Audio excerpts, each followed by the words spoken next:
Cinema എങ്ങനെ ഉണ്ടായിരുന്നു? അടിപൊളിയാണ്.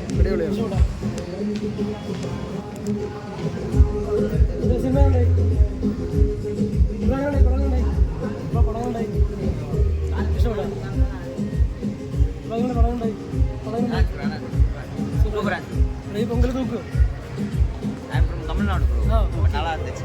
என்ஜாய் பண்ணாங்க. மில்லரும் நல்லா இருந்துச்சு. மில்லரும் பார்த்தோம். மில்லரும் சூப்பராக இருந்தது. ஃபஸ்ட்டு மில்லர் தான் பார்த்துட்டு வந்தோம். அதுவுமே செம்மையாக இருந்தது. அதுக்கப்புறம் இது பார்த்துட்டு வந்தோம். மில்லர் ஆனால் ரொம்ப ராவாக இருந்தது, செம்மையாக இருந்தது ஆக்டிங்கு. இது எல்லாரும் என்டர்டெயின் பண்ணும்.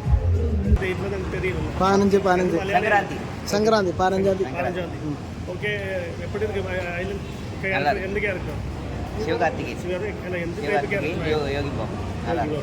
எந்த டைப் கேரக்டர்? ஆக்ஷன்? ஆமாம், ஆக்ஷன் தான். என்டர்டெய்னிங் ஃபுல் சேவிங் நேச்சர் அந்த இதை பற்றி தான் எடுத்திருக்காங்க. அதில் எந்த ஐட்டம் கேட்டகரி? அதான் ஏலியன் வச்சு புது ஜானர் வச்சு எடுத்திருக்காங்க. கேப்டன் மில்லர் எப்படி இருக்கு? கேப்டன் மில்லர் நல்லா இருந்துச்சு. கேப்டன் மில்லர் இந்த ஜானர்? கேப்டன் மில்லர் ஓல்டு அந்த பிரிட்டிஷ் காலத்தில் சண்டை போட்ட அந்த ஜானரில் வச்சு எடுத்திருக்காங்க. அதுவும் செகண்ட் பார்ட் வரும். அந்த செகண்ட் பார்ட்டும் நம்ம வெயிட் பண்ணிட்டு இருக்கோம்.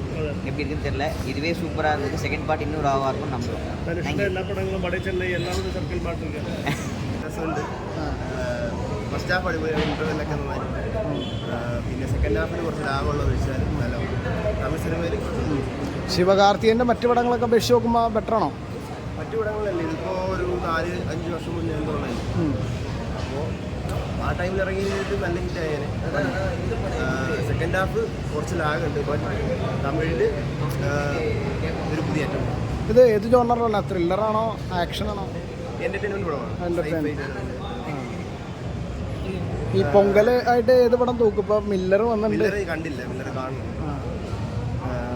ഒരു ഫെസ്റ്റിവൽ മൂവി ആയിട്ട് തോന്നിയാ കണ്ടിട്ട്? ഫെസ്റ്റിവൽ കുട്ടികൾക്കുള്ളതുണ്ട്, ഫാമിലിക്കും കയറി കാണാം. കോമഡിയാണോ മെയിൻ ബേസിക്?